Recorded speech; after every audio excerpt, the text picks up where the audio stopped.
বাংলাদেশে এই মুহূর্তে এমন কি হয়েছে যার জন্য বাংলাদেশে জরুরি অবস্থা ঘোষণা হতে পারে, এমন সাদৃশ্য একটি ভিডিও সামাজিক যোগাযোগ মাধ্যমে ঘুরে বেড়াচ্ছে, যেখানে দেখা যাচ্ছে যে সেনাবাহিনীর গাড়ি বহর নিয়ে মহড়ায় নেমেছে সেনাবাহিনীর একটি টিম। আর এই টিমের ভিডিও দিয়েই লেখা হয়েছে যে বাংলাদেশে জরুরি অবস্থা ঘোষণা করা হয়েছে, যে যার অবস্থান থেকে সতর্ক হন।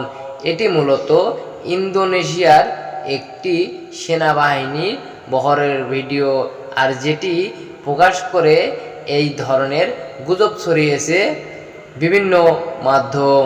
তারা বাংলাদেশে অশান্তি সৃষ্টি করতে চায়, আর যে কারণেই এ ধরনের ভিডিও, তারা ফেক ভিডিও ব্যবহার করে বাংলাদেশের মানুষকে আতঙ্ক সৃষ্টি করার চেষ্টা করেছে।